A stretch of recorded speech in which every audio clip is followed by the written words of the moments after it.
That king had a vizier, a miscreant and a deceiver, who, by reason of his exceeding guile, would tie knots on water. The Christians, said he, seek to save their lives.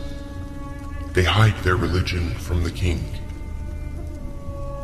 Do not slay them, for slaying them is useless. Religion has no smell.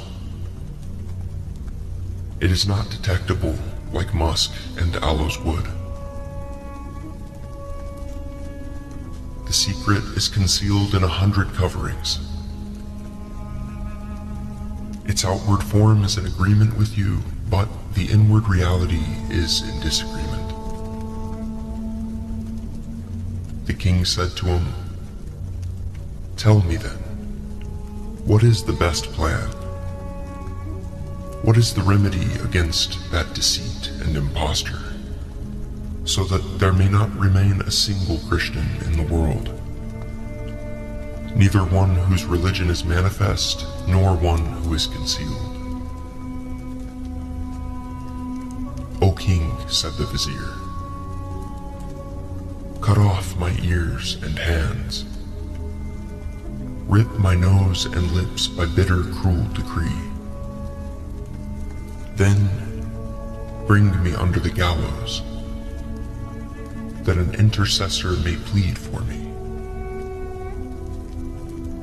Do this deed in the place for public proclamation on a highway where roads run in 4 directions.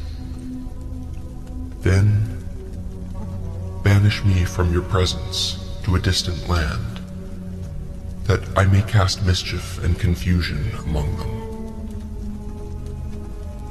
Then I will lie to them, saying, I am secretly a Christian.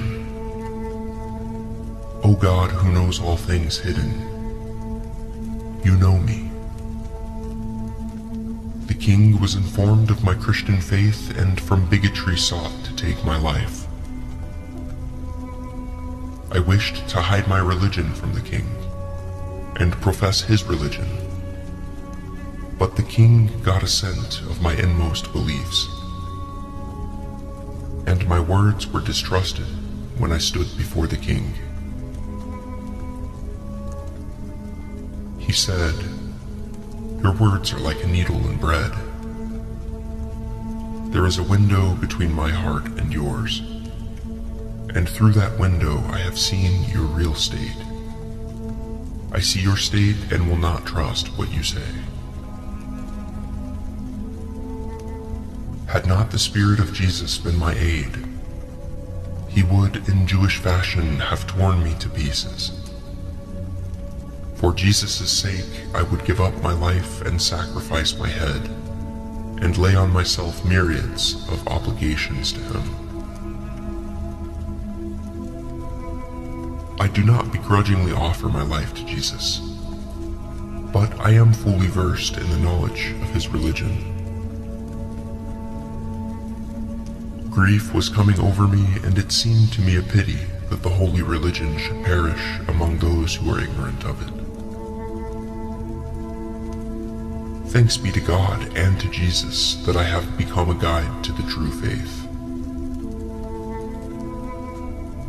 I have escaped from Jews and Judaism so entirely that I have bound my waist with a Christian girdle.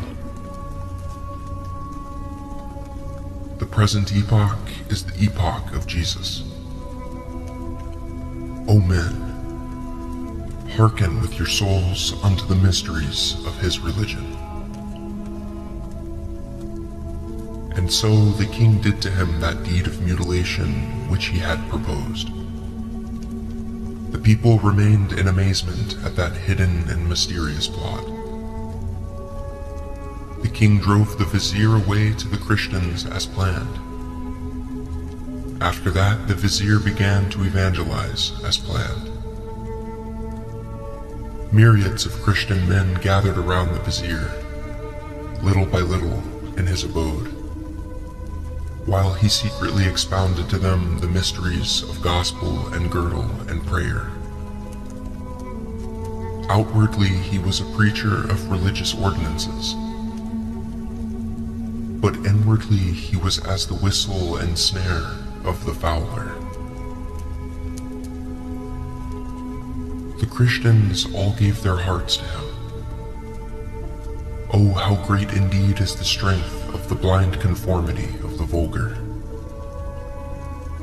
They planted love of him within their breasts. They were regarding him as the vicar of Jesus. In reality, he was inwardly the accursed, one-eyed Antichrist. O God, do thou hear and answer the cry of those in trouble. What a good helper you are. O God, there are myriads of snares and baits, and we are as greedy as foodless birds. From moment to moment, we are caught in a fresh snare, though each one of us eventually become as a falcon or a zemorg. Every moment you are delivering us, and again we are going to a snare, O you who are without want. Though there be thousands of snares at our feet, when you are with us, there is not any trouble. Whoever was possessed of spiritual discernment was feeling a sweet savor in the words of the vizier. Yet, there was also bitterness. The vizier was saying fine things mixed with foul. He had poured some poison into the sugared julep.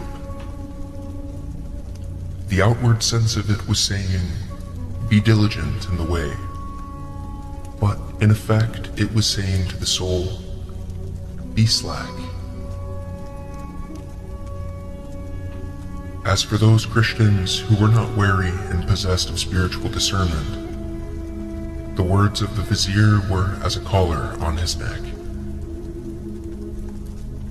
During 6 years, in separation from the king, the vizier became a refuge for the followers of Jesus.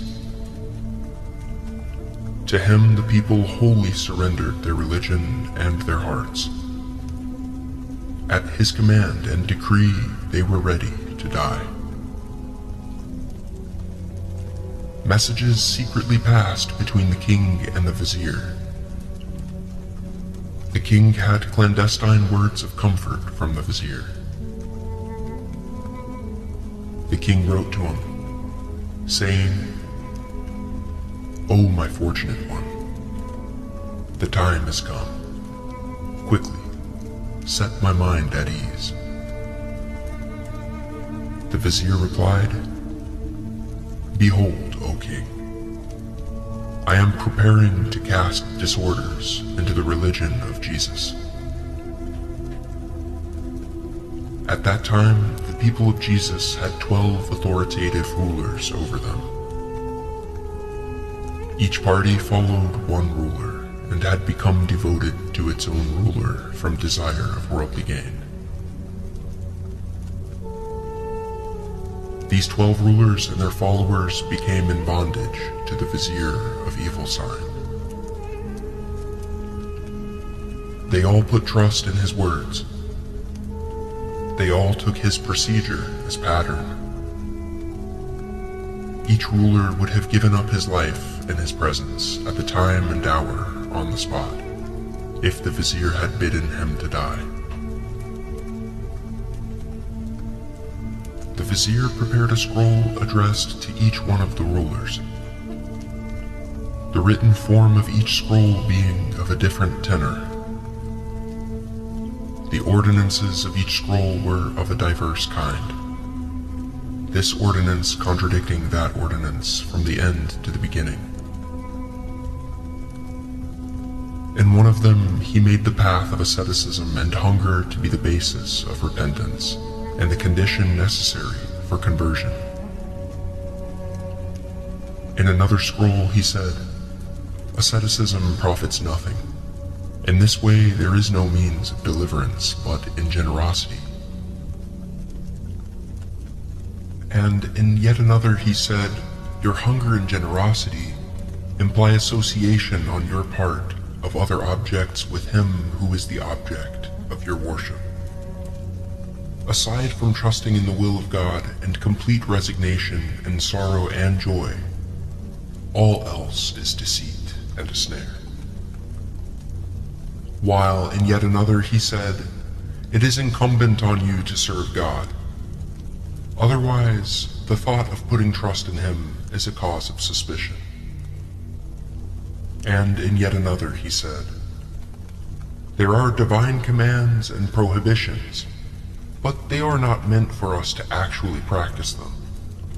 They are only intended to show our weakness and inability to fulfill them, so that we may behold our weaknesses therein, and at that time recognize the power of him. And in yet another he said, do not regard your weakness. That weakness is an act of ingratitude. Beware. Regard your power. For this power is from him. Know that your power is the gift of him, who is the absolute God. And in yet another he said, leave both these qualities behind. Whatsoever is contained in sight, regard it as other than God. Regard it as an idol. And in yet another scroll he said, do not put out this candle of sight, for this sight is as a candle lighting the way to interior concentration. When you relinquish sight and fantasy too soon, you will have put out the candle of union at midnight. And in yet another he said, put it out, have no fear, that you may see myriads of sights in exchange. For by putting it out, the candle of the spirit is increased. By your self-denial, your beloved becomes your lover. If anyone abandons the world by his own act of renunciation, the world comes to him with homage more and more. And in yet another scroll he said, that which God has given you he made sweet to you at the time of bringing it into existence. He made it easy for you, and do take it gladly. Do not throw yourself into anguish. And in yet another he said, let go of all that belongs to the self, for it is wrong and bad to comply with your nature.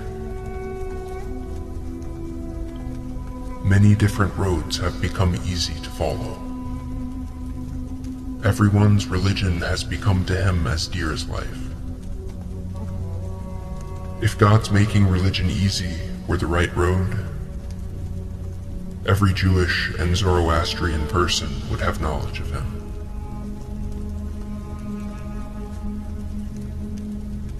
In yet another scroll, the vizier said, that alone is made easy for you, that nothing but spiritual food should be the life of the heart.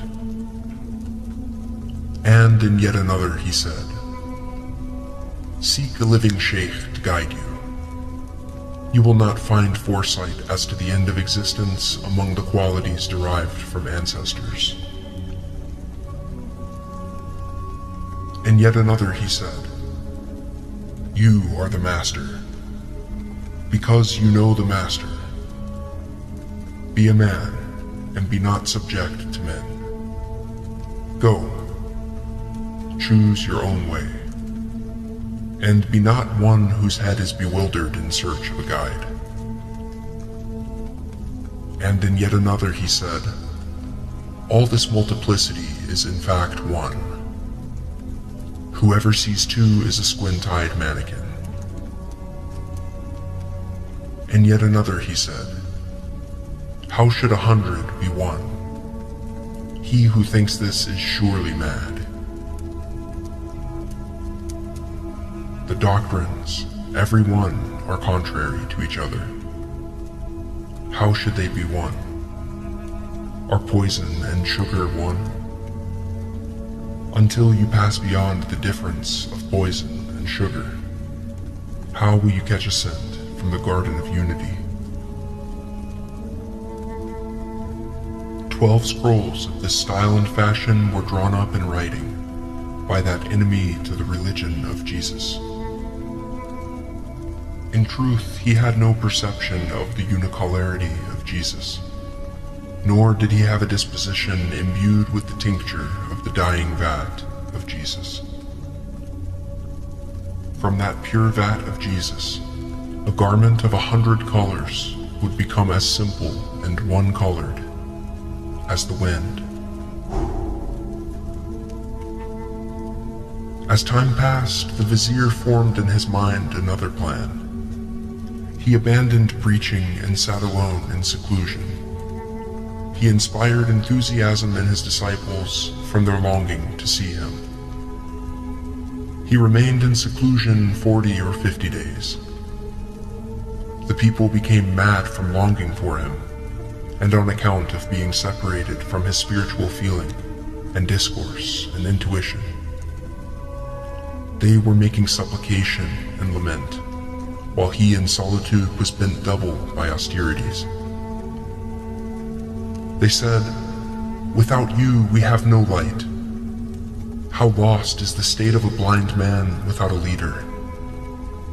By way of showing favor to us, and for God's sake, do not keep us parted from you any longer.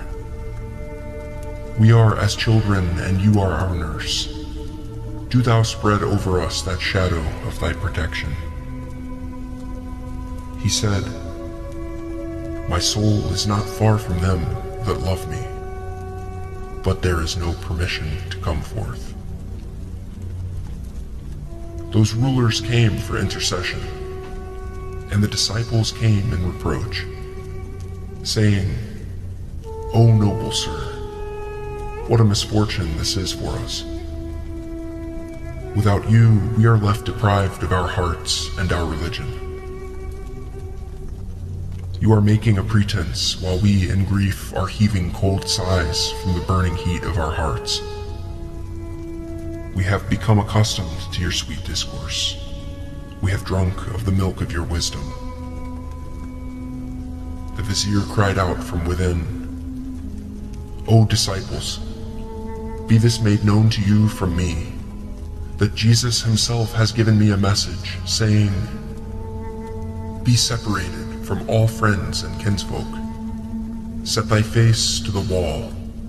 Sit alone, and choose to be secluded even from your own existence. After this, there is no permission for me to speak.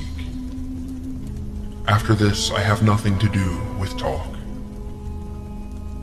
Farewell, friends. I am dead. I have carried my belongings up to the fourth heaven, in order that beneath the fiery sphere I may not burn like firewood, in woe and perdition, but henceforth I may sit beside Jesus at the top of the fourth heaven."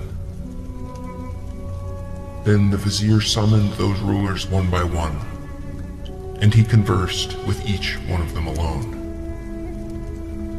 To each one of the rulers he said, "In the religion of Jesus, you are the vicar of God and my Khalifa, my vice-regent, and those other rulers are to be your followers. Jesus has made them all your assistants. Any ruler who lifts his neck in rebellion, seize him, and either kill him or hold him captive. But do not declare this while I am alive. Do not seek the supreme authority until I am dead. Until I am dead, do not reveal this. Do not lay claim to sovereignty and dominion.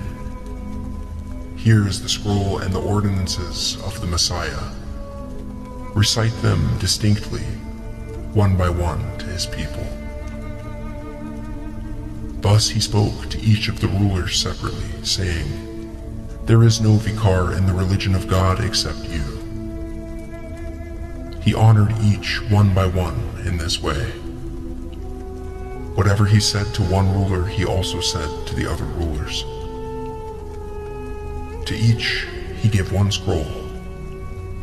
Each scroll was intentionally contrary to the other scrolls. The text of those scrolls were diverse. All were different, like the letters from Aleph to Ya. The rule laid down in this scroll was contrary to the rule in that scroll. We have already explained the nature of this contradiction. After that, the vizier shut the door for another 40 days, and then he killed himself and escaped from his existence. When the people learned of his death, there came to pass at his grave the scene of the resurrection. So great a multitude gathered at his grave, tearing their hair, rending their garments, all in wild grief for him, that only God can reckon the number of them. Arabs and Turks and Greeks and Kurds.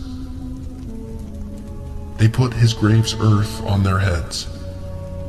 They deemed anguish for him to be the remedy for themselves. During an entire month, those multitudes over his grave shed tears of anguish.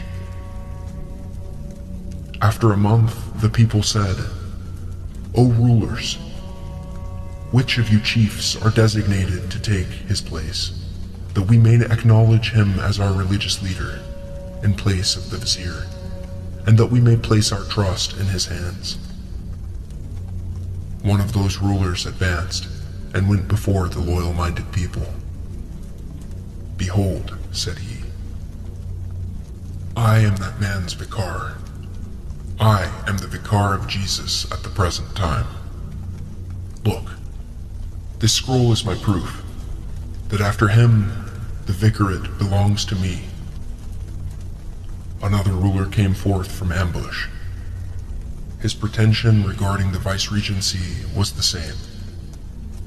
He too produced a scroll from under his arm, so that in both rulers there arose anger. The rest of the rulers, one after another, drawing swords of keen metal, each with a sword and a scroll in his hand, fell to combat, like raging elephants. Hundreds of thousands of Christians were slain, so that there were mounds of severed heads. Blood flowed on the left and right like a torrent. Mountains of this dust of battle rose in the air. Take care, O ye faithful, for that vein of spirit is within you. Within is many an infinite world. In thee are all the 72 sects. Woe to thee if one day they gain the upper hand over thee. From fear of this, everyone who has the fortune of this faith is trembling like a leaf. You have laughed at Iblis and the devils because you have regarded yourself as a good man. When the soul shall turn its coat inside out and be revealed as it really is, how many a woe is me will it extort from the followers of supposed religion. We squabble over the doctrines of the Sunnis and the Jabris, their 72 interpretations. It never ends.